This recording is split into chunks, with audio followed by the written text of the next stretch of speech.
So economic development often tracks with educational development.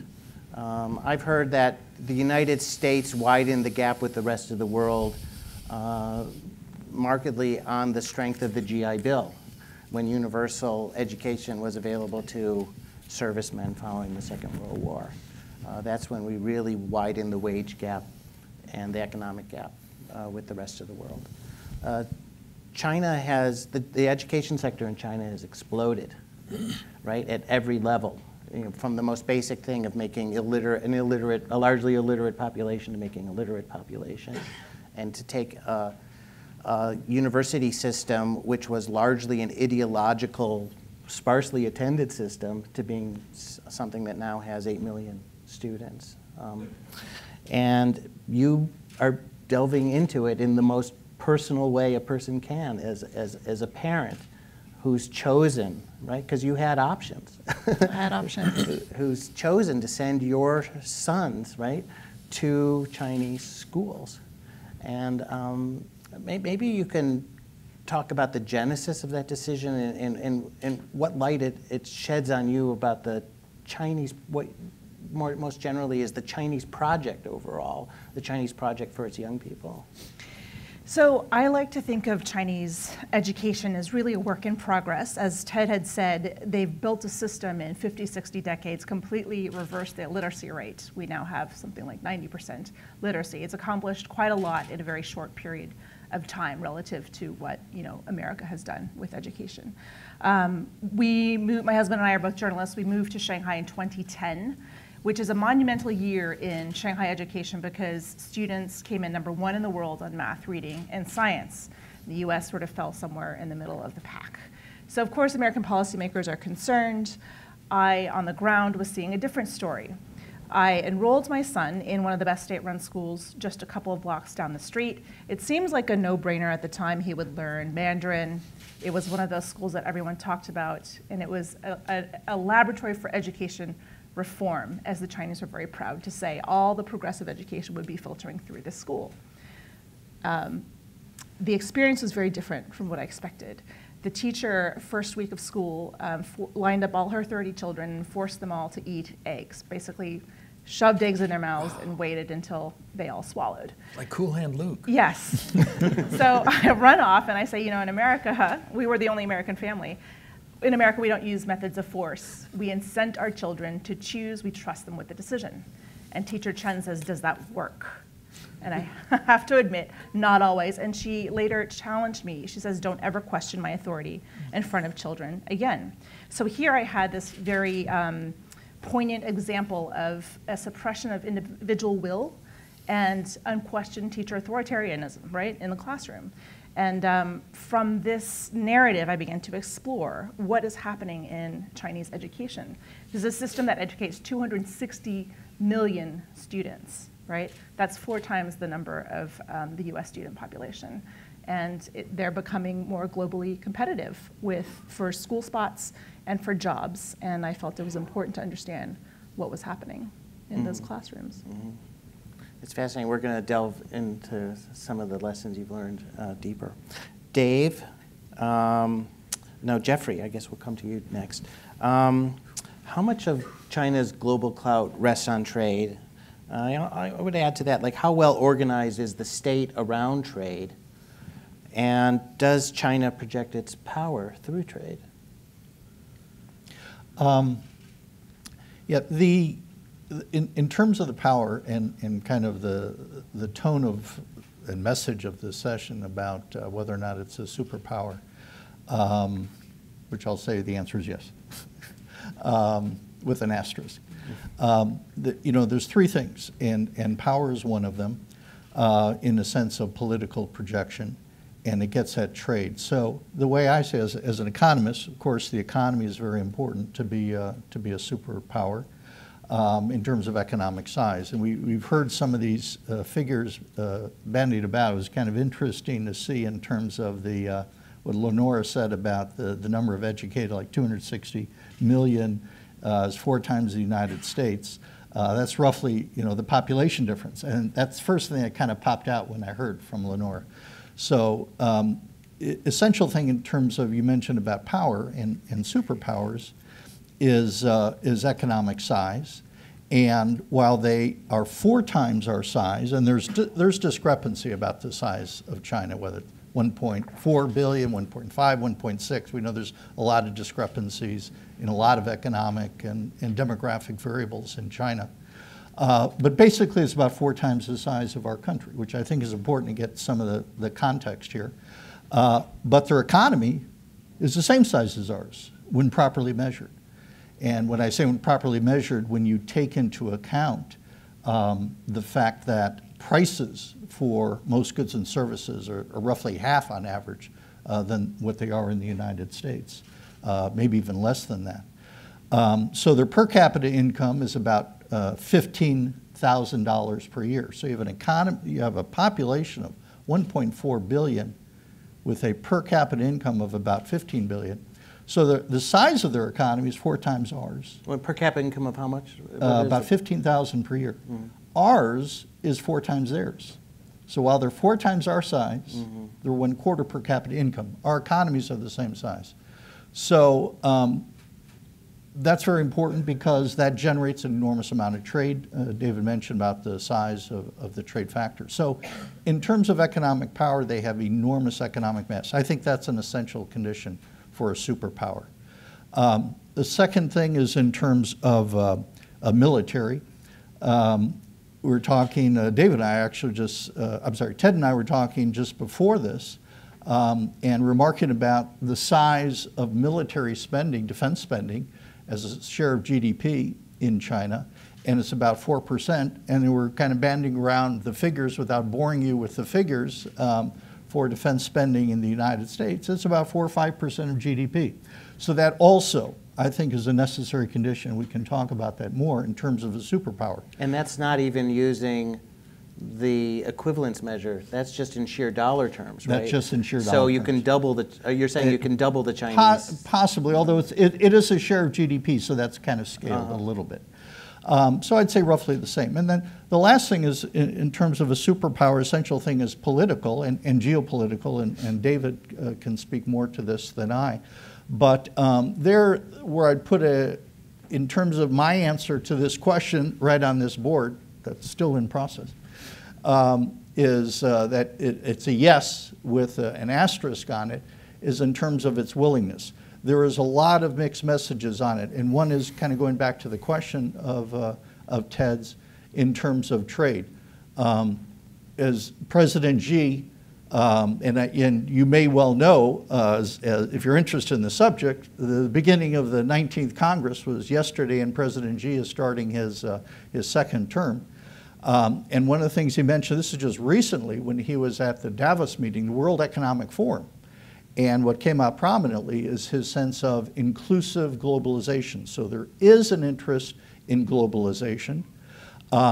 In terms of trade, the United States, which has been up till recently developing an enormous number of free trade agreements. We have, over the last 30 years, we've developed 20 free trade agreements, whether they're plurilateral or just bilateral. Many of these are bilateral.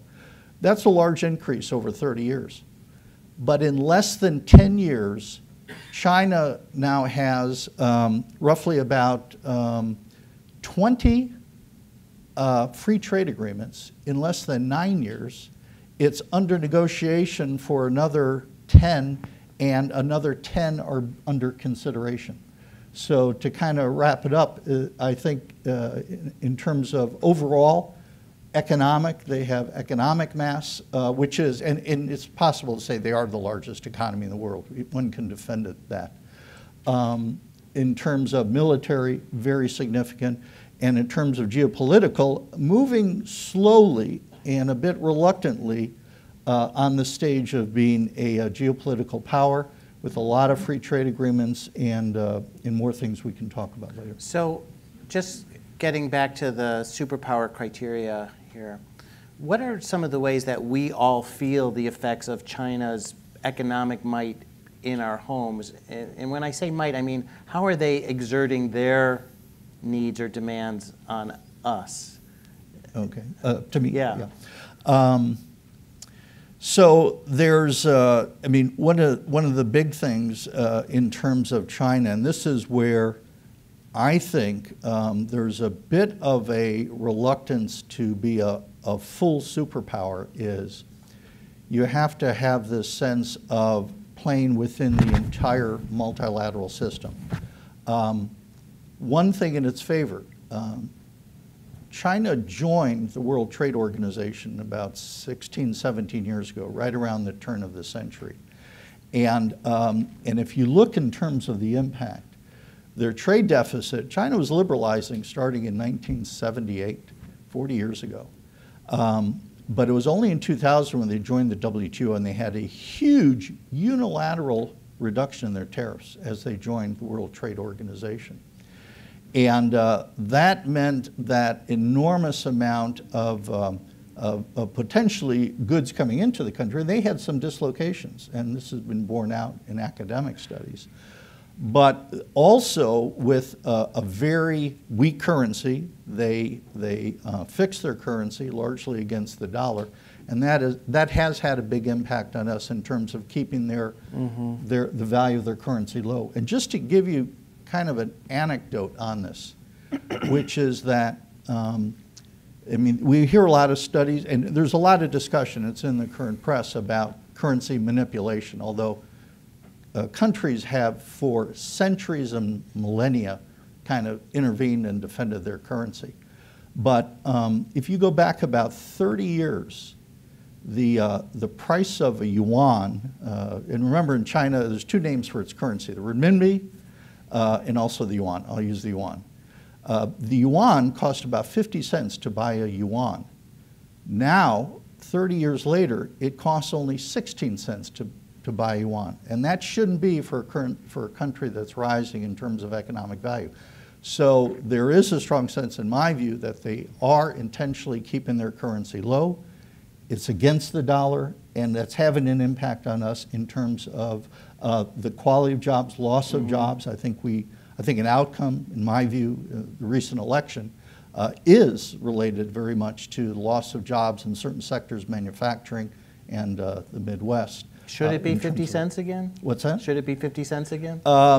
It will tend towards that. If they do eventually remove that constraint, as a superpower should be, and let their currency float, it should appreciate significantly and make a little more balance in that trade accounts. Okay. So we're the victim and the beneficiary Yes. of that, I guess. Dave, can you give us a snapshot of China as a geopolitical power? Is it a superpower in that sense? If so, how? If how not? Yeah, let me start by first a shameless plug, and then I'll attack the question. The shameless plug is, if you have not read Ted's book, China Inc., I had the chance to look at it again 20 years after it came out. And it's a great, it helps you understand some of the questions Jeff was talking about, the China price and what we're up against. So I encourage that as now a piece of almost a classic literature, not you are old enough, Ted, to now have something. And he has a revised version. So get the second version right, of it. Which I haven't, anyway. And then to attack the question, look, I think the idea of a superpower, or at least we of a certain age, you think of superpowers in terms of the U.S.-Soviet rivalry, right? Big nuclear arsenals, big conventional militaries, a system, an ideological system that at least believes it has some universal applicability, and a structure of alliances or partnerships, whether they are voluntary or coerced, with other countries. And by those sort of traditional and there are other things there. I mean, you talked about economics, but the Soviet Union was never really an economic superpower. They were a resource-based economy that kind of ran out of fumes at the end. But by those standards, China only hits maybe a couple of them, right? They have a very modest nuclear arsenal, and they don't appear to have any interest in sort of engaging in the sorts of nuclear rivalry we have with the Soviet Union.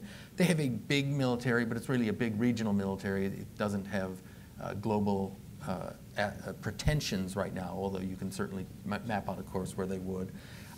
You know, the Chinese national ideology is, although you can have inward-looking national ideologies, I think of Germany in the interwar period, and still end up being a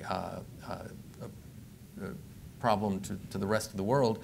But it is a very inward-looking ideology of, you know, the China dream is to rejuvenate, China's place in the world, and I mean, it is applicable only to Chinese. In fact, I would say it's applicable only to Han Chinese. I mean, the idea of Chineseness really is to the dominant ethnic group there. And, you know, as far as a global series of alliances, I mean, you look at the neighborhood China's in, it's a tough neighborhood.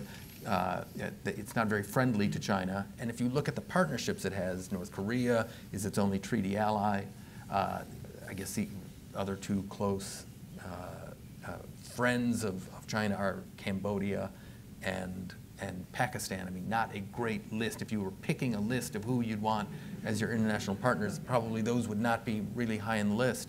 But at the same time, it's hard not to put your hand up when you say, is China a superpower? And you have, and it's for the reasons Jeff talks about, is just the economic and commercial heft of the country argues that for inclusion. And I think part of that is, in a lot of areas, China is looking to redefine the rules of how the world operates. And I think part of that is to say, superpowers don't have to have those other things.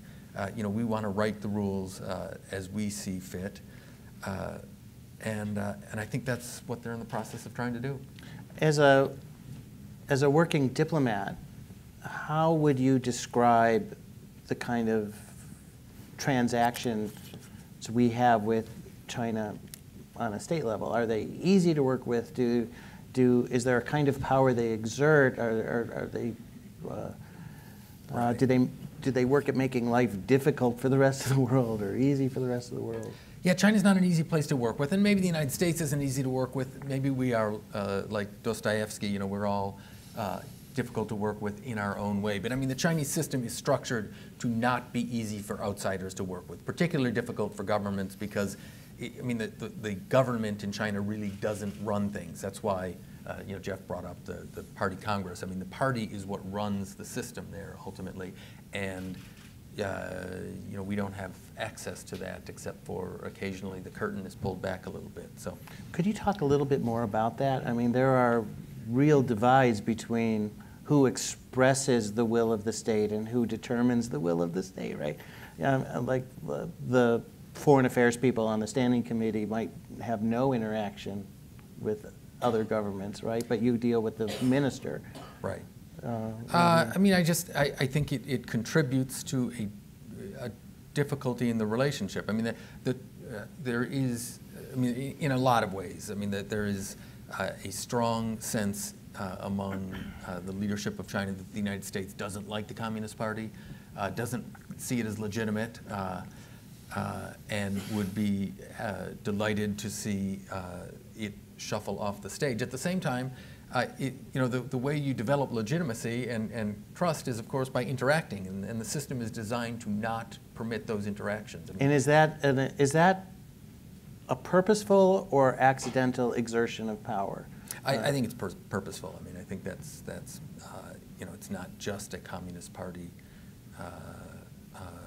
hallmark to keep outsiders at bay. I mean, there's a long history in China of parts of the system being set up to have the foreigners held at arm's length.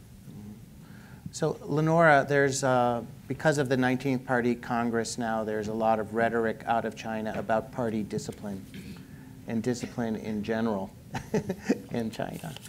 And your family is inside of an educational system that's committed to discipline, and you describe that brilliantly. But at the same time, while children are learning what's literally the party line, on ideology, cooperation, love of country. China is one of the most exuberantly generative places in terms of businesses, business creation. Chinese seem to be incredible self-learners when given a task. And I was just wondering, like, this is a big disconnect for me. I wondered, like, how do you see it, and how might we reconcile these two views of China? That's a great question. One thing to understand about Chinese education, when you look at human capital, you know, a superpower, a healthy country needs a well-educated populace. But here's the problem. 18 million kids take that high school entrance exam every single year, and you lose 7 or 8 million. Just like that, bam, they drop out of the system. They don't go on to a regular academic high school. Let me explain what families do in their desperation to stay on that ladder. I follow a kid named Darcy. I meet him, he's a Shanghai high school student. He's 17 when I meet him in 2012. He seems perfect from the outside, the prototypical Chinese student of perfection, right? He's the top math scorer, he's the class monitor, he joins the party at 18, which is very unusual in high school. There's usually only 2 or 3, and he was selected. And even his bangs are perfect, you know, it's always like an ocean wave about to slope onto his forehead. After a couple of years, I learned that he has secrets, right? He has a secret girlfriend. He has a secret mobile phone his dad doesn't know about. They hid the remote control because they wanted him to study, and they glopped glue on the buttons. But for 7 years, he knew where the remote was. It was hidden behind the toilet commode, right? And he was a rural boy masquerading as a city boy.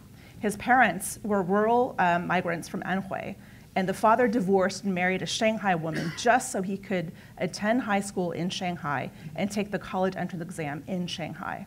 And now, what does that mean if you're so desperate to avoid a rural education? The prospects are very different depending on whether you're urban or rural because of a system called hukou. It's basically a household registration system that ties you to your place of birth. Well, Darcy, because he could take the college entrance exam in Shanghai, was 55 times more likely to get into a top-tier university than a rural kid. So researchers have likened this divide to Chinese apartheid. Now, what do you do if you're stuck in the countryside? You can't get a good education. Now, the manufacturing jobs are inching over to other parts of Southeast Asia. You have a problem. There's social unrest developing in the countryside. I live in Shanghai, and my husband and I are both journalists. We travel out there, and there is more unemployment than there was, say, 7 or 8 years ago. There are actually adults now in the countryside, whereas 10 years ago, they were working in the factories, right? Or they were working in the big cities. So this is a problem that China needs to solve if they're to move, you know, these people into the consumer class and keep its economy growing. Now, to that question of discipline, in Darcy's story, you see 2 things. Corruption. You know, when that father divorced and married a Shanghai woman, 50,000 RMB changed hands. And every student in my book bumps into corruption in the system in some way, whether it's a teacher who's demanding gifts or an administrator who opens a back door to admissions. And it's because of the stakes of the system. Corruption also contributes to inequality, right? And not only that, but that rural-urban divide. So these are issues that I feel that China needs to solve if they're really to move, you know, education of its kids into the next level. As far as the discipline of the system, you know, there's a lot happening. There's a lot of talk looking at Chinese students as sort of rote learning robots, automatons, no creativity. And what I feel the Chinese do right is they deliver a strong base of knowledge and skills from an early age, all the signaling around how important education is. Now, when you talk about creativity and innovation, it's the other missing components that the system generally doesn't deliver on an individual level is creative expression and intrinsic motivation. It's all about exams, which is external, and rewards. So they're trying to fix that with all of their reforms. In their latest education reform plan, it actually says, creating a fine environment for independent thinking in their classrooms. Now, this is the world's largest authoritarian state trying to encourage their kids to think independently. And I asked one Beijing academic, but the Communist Party delivers ideology through its teachers. Will this not be a conflict? And here's what he said. Let's just stress that the schools are a party organ, right? Yes. The schools are not a state organ. That's right. And, you know, textbooks were rewritten this year to change the length of the Sino-Japanese conflict. You know, this is party ideology in the classroom. All the students I've met have to spend a few hours a week writing essays around Mao, you know, marching down the Red Road. Could that time be better used for something else? Possibly, right? But what this Beijing academic said is that the party wants to encourage critical thinking and creativity in the science fields, but not in politics, ideology, ethics, and religion. How do you separate the two? That remains to be seen. Do you feel that in any way the massive drop out of the system, the people who can't achieve social status by climbing the educational ladder, forces a kind of creativity in the economy because you have to find another path? That is brilliant. And I say this and people don't get it, but authoritarianism and this lack of rule of law, this lack of equality actually drives creativity. I've seen Chinese do amazingly creative things to get around this very oppressive system in society, culture, and the classroom. And drivers of creativity and innovation are a little bit different in China than they are in the West. Right. And I think that's something we tend to forget. No, I think about, if I can jump in, Yeah. the impressive thing about the Chinese system is not so much that you've had now 40 years of double-digit growth, roughly, but that they were able, the system between 49 and 78 was able to suppress this sort of creative and generative energies of a culture that really is remarkable in its creativity. I think it's also telling that a lot of the marquee Chinese companies that have a footprint around the world, Huawei, which is, bought GE's consumer appliance division. And you were telling me that the Huawei factory, which makes refrigerators, now has a GE sign on top of it that says GE brought to you by Huawei or something, right? A teeny division of A Huawei. teeny division of Huawei. ZTE, a big telecom company, that these are regional companies that were not the state champions. They were not the national champions. They grew up on the fringes of the economy to become giants because of the hunger to succeed outside, when you're left out of the mainstream. Jeff, I want to plumb a little bit more about how China's power is expressed through its market power. Maybe one inroad into this is intellectual property. So it's always been my impression that China's slow adherence to the global norms on intellectual property are a massive subsidy to Chinese industry. I once heard that if Microsoft could get the $17 license fee for Windows, which is the lowest license fee it's negotiated around the world with Indonesia, if it could just get that from all of the Windows stations in China, it would be $150 billion more to Microsoft every year. Right. And you can multiply this around every implement that is borrowed from China. And does China have this power to extract and refuse enforcement or compliance because of its market power? Yeah, it's a great question. Before that, I just want to pick up really quickly on something you mentioned about the companies coming over here. Oh, yeah. This is astounding. It was astounding to me. One thing I study is foreign direct investment flows. And historically, foreign direct investment into China has been very strong, going up for the last 20 years, like about $10 billion a year, and then more recent, that's like, say, in the period 10 to 20 years ago. And then just in the last 10 years, about $15 billion a year. So we've had massive number of multinationals, Microsoft, et cetera, going in there over the years. China actually has now increasingly more foreign direct investment in the United States. And the fascinating thing, and it's really only been over the last 10 years, to the point where just last year they went to over $40 billion foreign direct investment in the United States. That is 3 times what we invested abroad, okay, to kind of show their activity and, make it more dramatic, just what you said. But going to the question of the intellectual property rights, in terms of this area, they're taking certain advantages that a global economic power would not. I put this in the same category as I mentioned before about their exchange rate policy. they're still acting in terms of these macroeconomic policies. I'll put intellectual property rights in as a macroeconomic policy. They're still pursuing things as an emerging market, as a developing economy. This is one stage.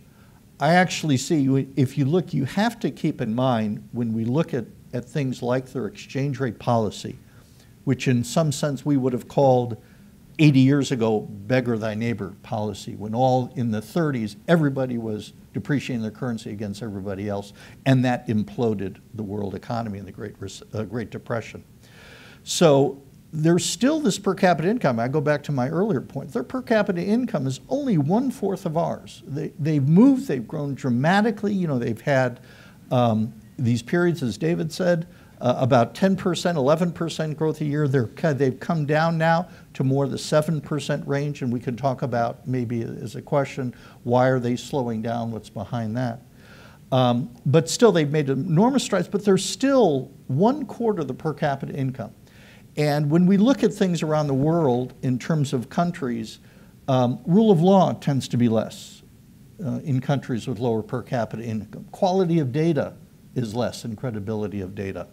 Intellectual property rights are less.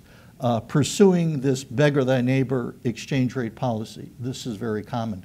So as I see it, it does exist. We recognize the problem.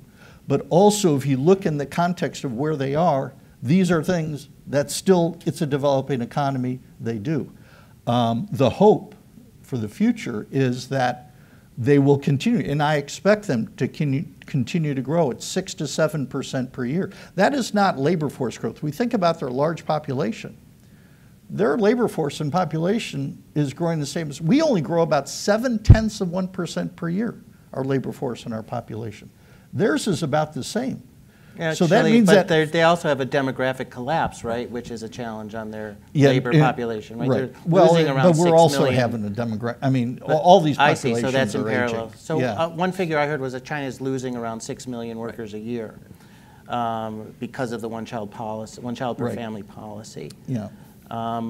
Now that might be ameliorated because people are retiring later. Right. I don't know. And the estimates I've seen, the population will actually shrink as we go far enough out, about a generation. So there is, in that demographic collapse in terms of, yes, that is the case.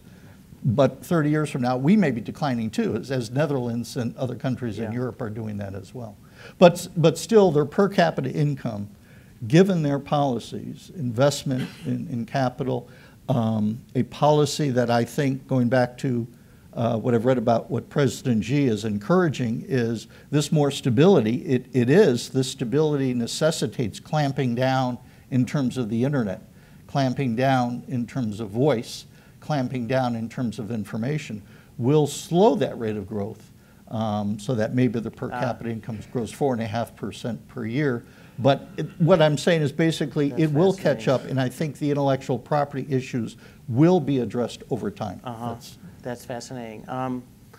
So, Dave, some of this was almost certainly on your watch as a diplomat. American companies did invest very aggressively in China for a long time. Still investing there a little less aggressively. That means that whatever made the Chinese economy a low-cost economy was benefiting the people who moved production to China or outsourced production to China. That also meant that if they had factories that were pirating or borrowing intellectual property, that was part of their low-cost equation when they brought goods back into the United States, in a way making us a partner to that.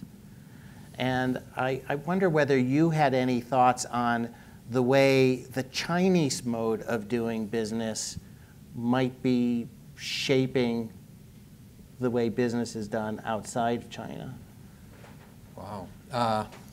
Gosh, I have to start that by saying I only saw American businesses when they were getting screwed, right?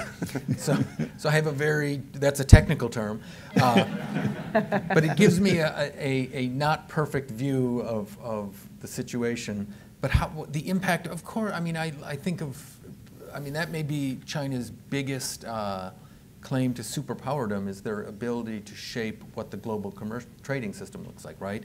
By having a really nimble and really big, I mean, I think you can't, the just market force, the market impact of a workshop that large is really, you can't underestimate it. So in a sense, you talked about Microsoft being, their intellectual property concerns. China would love to not pay Microsoft anything, right? They'd like to have their own operating system. They'd like to have a Chinese domestically developed infrastructure, but they can't do it. There's just so many years of history there. Now I think the global economy, in a similar way, would love to not have to think about, not have to put up with the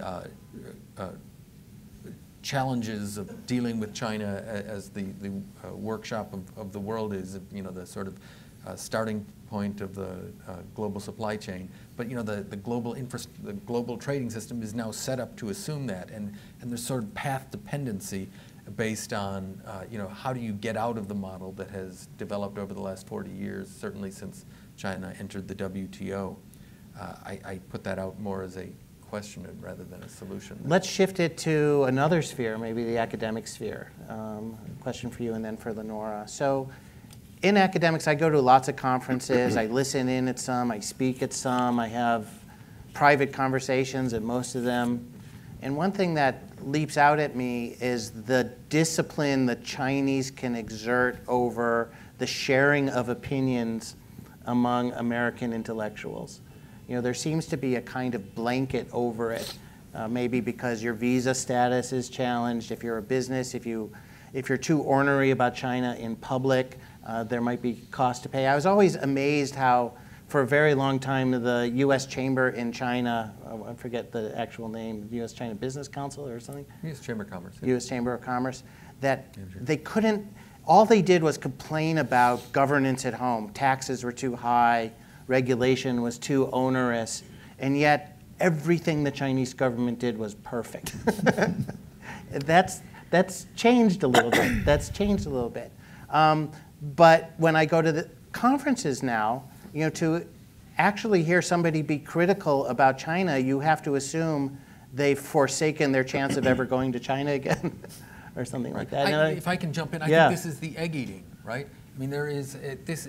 It's not just discipline exerted on American academics or sort of the threat hanging out there. I mean, ordinary Chinese, in almost any aspect of life, you have a certain sort of expectation that you will at least outwardly toe the party line, right? Yeah. So I think it is a kind of a standard operating procedure. Obviously, I mean the party is big and has lots of ability to involve itself in people's lives, but society's bigger and certainly the global community is bigger.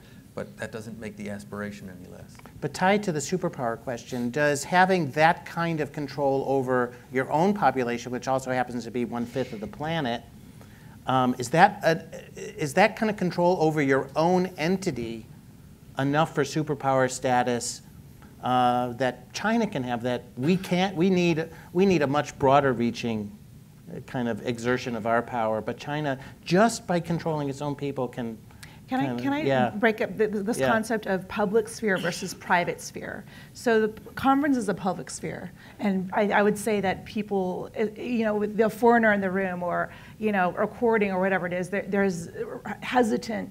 People are very hesitant to offer their true thoughts. But if you can gain access to the private sphere, there's a lot going on. And I've actually been in classrooms, and because I think I have Chinese face, I can sort of slip in the back and they don't see a foreigner sitting in the back of the room. But sometimes the classrooms and universities, classrooms can sort of cross over into private sphere, and there's actually a lot that can happen in that space as long as, and this is really the only criteria that a professor told me, you cannot say anything that will incite action against the Communist Party. But you can actually talk about corruption, and I've been in conversations where they're talking about Xi Jinping and Wen Jiabao and how corrupt these party leaders are, and I was surprised. That's private sphere conversation, but you won't hear anyone say, let's revolt, and that is the line, right?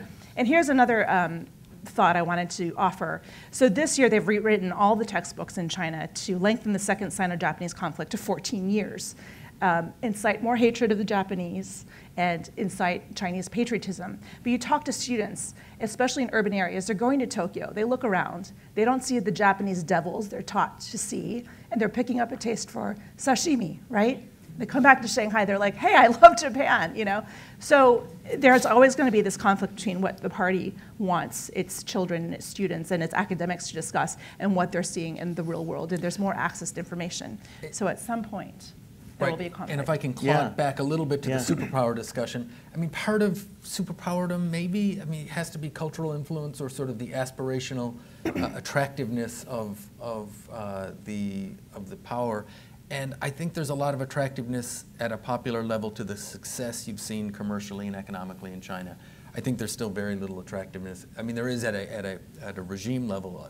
You know, there are countries that look at how China has managed its economic transition without having to really do anything in the way of political transition. There's some attractiveness at a leader level, but that's not very popular. Yeah, Jeff. Yeah, I'd just like to echo that. I mean, listening to the comments is, I mean, you go back 13 Chinese dynasties going back to 2000 BC. And it seems that it's always, you know, a long history, a cultural history, trying to unify and having its ups and downs. But the sense of really China is most important and is addressing the superpower issue. This reluctance that I said to really kind of go that step because it's such a long concern. In fact, David mentioned about the recent term, the Chinese dream. The technical term is the Chinese dream for national rejuvenation. See? So it's not this pushing this global sphere and the superpower, but this primary concern with the national. Another interesting thing, and I think related to this, is, and we haven't brought up yet, but the Silk Road. Silk Road goes back thousands of years throughout China and Asia and Eurasia. This is a very prominent part of the recent platform. You'll see it under different names. You'll hear New Silk Road. You'll hear Belt and Road Initiative, or just BRI, and there's actually several acronyms depending on it. But what my favorite acronym, by the way, was the Belt and Road Forum, the BARF, as we call it. BARF, I like that. Excuse me while I make a note on that one. I want to remember that for one of my classes. But it's interesting because it also addresses, we talk about income inequality in the United States, which has been rising since 1973, income inequality in China, which has been rising. A lot of it has to do with education. I don't think we've yet debated that, addressed that issue as a national debate here. But in China, if we think about this Silk Road, they're pushing internally, moving west. I remember back in 2005, time of, should we mark once again about Ted's great book, 2005. But when I was there in 2005, the Go West policy. Now maybe, I don't know if we don't hear that these days, but this Silk Road is about pushing development and pushing it internally.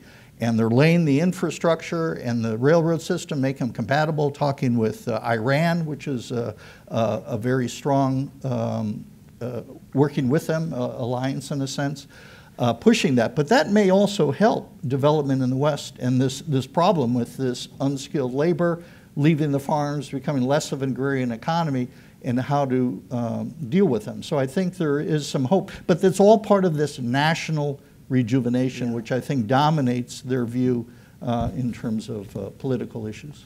You know, that's such an interesting slogan for a lot of reasons. One is it's inward for a domestic audience, right, to which the party has long discussed how to overcome China's long humiliation. It's also a sword against the rest of the world. But it also makes me nervous, Jeff, because a lot of the more bellicose incidents in the world begin with backward-looking, Dave and I were talking about this yesterday, with backward-looking slogans about reclaiming glory. Our blood was spent here. We used to be an empire. Think how fascism started. and so on. And I do get nervous for that reason. But getting to Lenora's point, I don't think we should lose sight of the fact that despite the monolith that the Chinese government can appear from the outside, it is an astounding learning organization. I mean, it has guided a country where per capita incomes have gone up 30-fold in the period of market reform.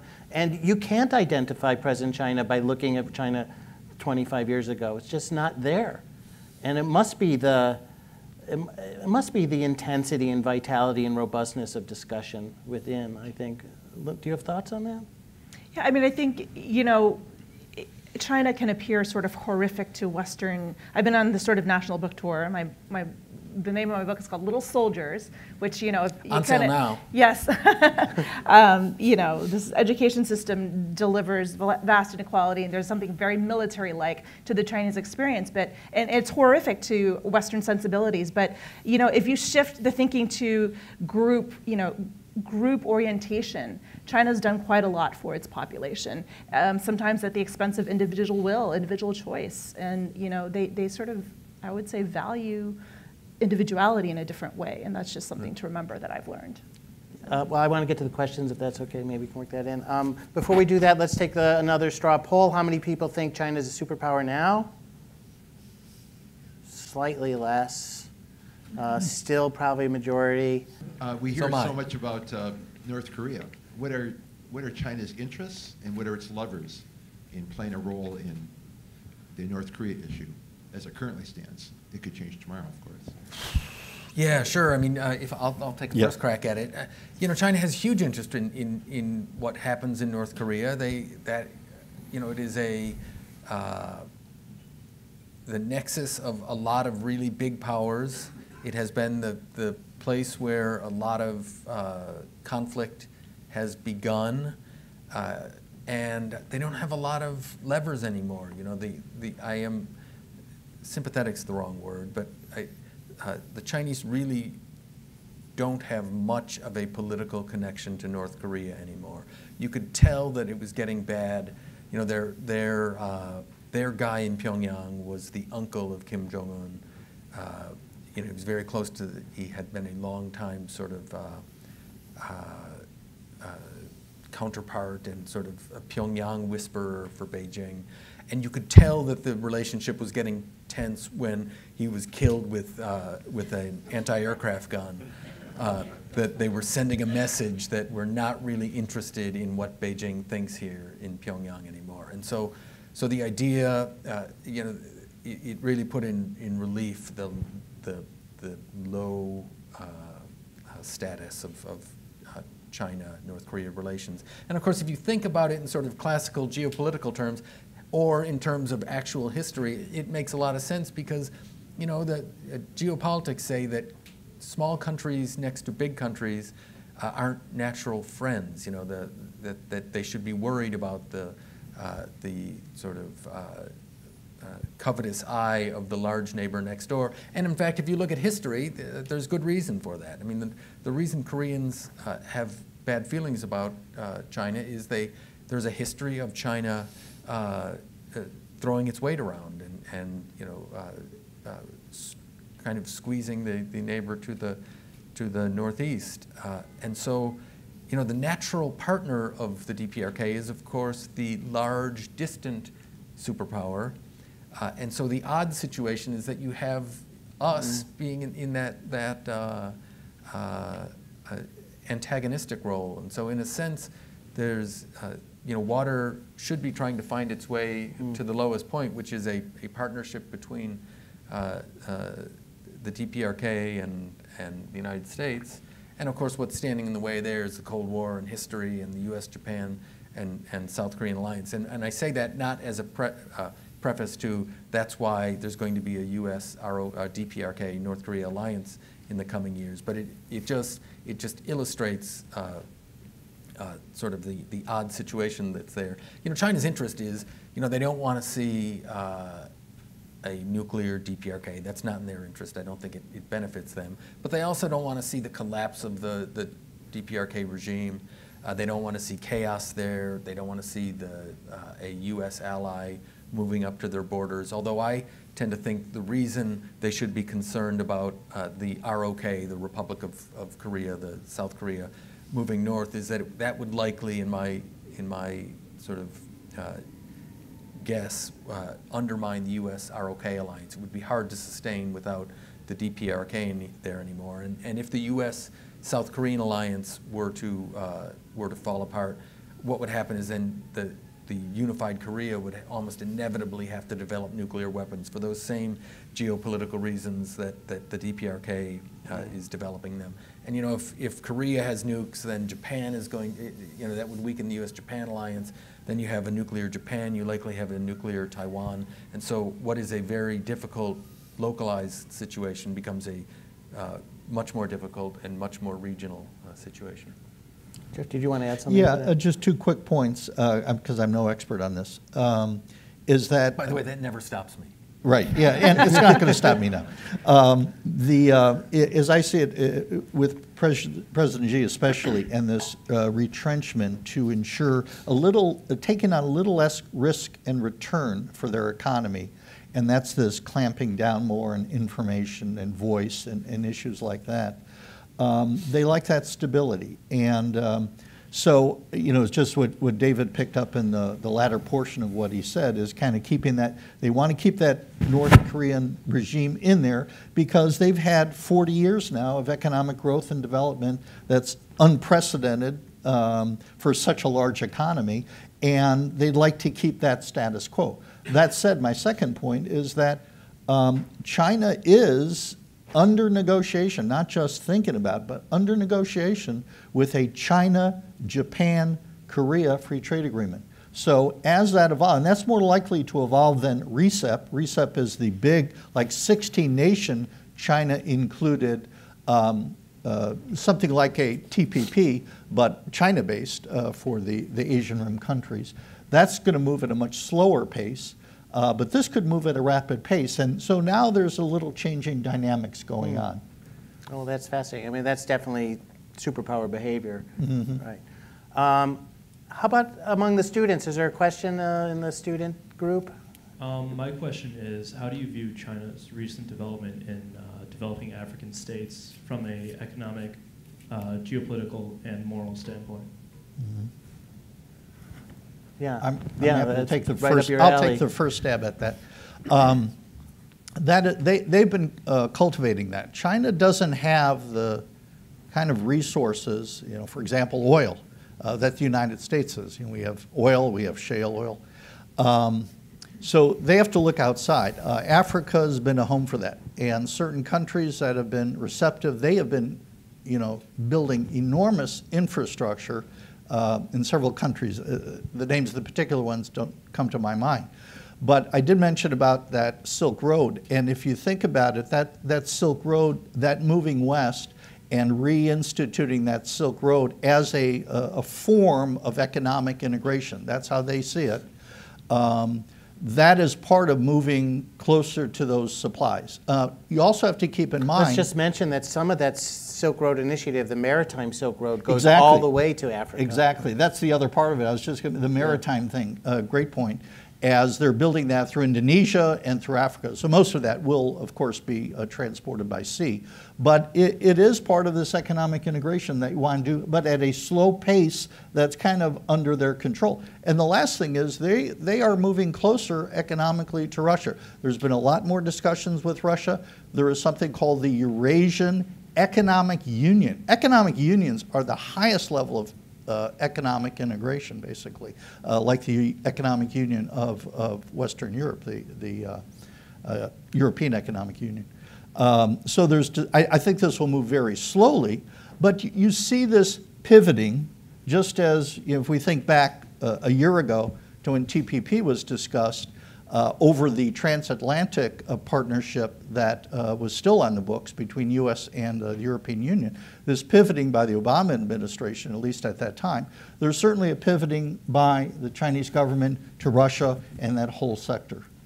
The World Bank a few years ago, maybe 3 years ago now, had a study on China, said that China will be outsourcing 85 million low-wage jobs to other countries. Part of that is because of the demographics of China. Part of it is because of the cost of the economic ecosystem in China. And Africa is really the only part of the globe that's adding population. Most of the 3 billion people the UN expects to be added to the world population will be in Africa. And you could see that these two things together, the need for low-cost labor elsewhere by Chinese firms and the demographic implosion of China and growth of Africa, that China becomes an essential economic engine for global prosperity. Much like the infrastructure externally within Africa and also around the rest of the world, what is the development of infrastructure internally, and how are they connecting and activating their entire population instead of just, I don't know, maybe the more developed areas of the country, so moving west and north into the country as well? You know, if you'll indulge me, maybe, you know, because I think the intellectual infrastructure is so important, maybe you could talk about the Chinese plans, begin the discussion with the Chinese plans to spread, you know, a quality education to the places it isn't reaching now. Oh, sure. Yeah, I mean, infrastructure it's always been sort of the Band-Aid for economic growth for China, right? I mean, that's what they do really, really well. You know, build it, they will come. I don't know if they're all coming, though, because, you know, the ghost city phenomenon in China is real, and it's not really often covered by Western media. You want to just say briefly what that ghost city phenomenon Oh, is? you know, so Tianjin, you know, building entire replicas of, you know, Manhattan, you know, and, you know, there's nobody living there. You know, it's really eerie to walk inside a city where there's actually nobody there, but there's skyscrapers and there's apartment buildings and there's a plaza with even the sculptures. So, you know, build it, they will come. They're not necessarily coming. Another thing to say about infrastructure is there are economists who look at China's, you know, investment in building high-speed rail and trying to get a man on the moon, but not enough money towards educational equality. You know, education is now 4% of GDP, and they've met that goal, but it's still not quite enough. They're still increasing the education budget 20% year over year, but if you look at what they're spending relative, you know, on infrastructure and all of these other projects, it's still not quite enough. So there's not as much an investment in human capital as there should be. But the shorthand is, it's eye-popping. I mean, the change in infrastructure and the ability to get around, and I think in just even the last decade, let alone the last 30 years, is really eye-popping. I mean, towns that were once hours and hours away from the provincial capital are now a couple of hours away from Beijing. I mean, it really is remarkable. And I think part of it is a conscious decision by the state, by the, you know, the system that, let's just build the stuff. We'll get the rights of way. You know, in 20 years, it's going to be harder to get a hold of the you know, where you would lay the tracks and that sort of thing. We see what happens in Chicago. It takes 12 years to build a bridge over the Dan Ryan. You know, so we'll just get it done. Eminent domain. Right, while we still have the ability. Maybe, Jeff, you can comment on how China uses. I mean, it seems like China is also using the scale of its construction industry in infrastructure as an instrument of its foreign relations. You know, because these giant construction firms need work to do. They're building ports all over the world. The ports then become part of a Chinese network. Yeah, and I think partly it does go back to the question about Africa. When we talk about their making that connection, they absolutely do need that infrastructure, and they have, you know, certain cities where the ports are. They have developed those ports. They have developed the railway. They're doing a massive amount of government-funded investment in that. So that is a prominent part. You know, the scale is interesting, and again, I think about the developments on the rail as part of the Belt and Road Initiative, or BARF, as Dave likes to call it, what's amazing about the technology, because there's two different standards in terms of tracks. So like at the China, I don't know, Uzbekistan border, you know, one of the Central Asian country borders, there's just dramatic changes that they have to conform, and just enormous investment projects in terms to facilitate, to actually make. Historically, it takes $2 to transit a mile by land for every dollar transit by sea. So basically, for every mile transited in world trade, it's about half the cost by sea. So that's really hard to compete with. But their technology and government investment is trying to make that land Silk Road actually cost effective, which is fascinating. Alas, that brings us to the end of our session. I just want to end with one more polling question. How many of you have a favorite Chinese rock group? One person. Okay. We didn't get to the culture question, but that's the answer. Thank you to our panelists, and thank you to the audience.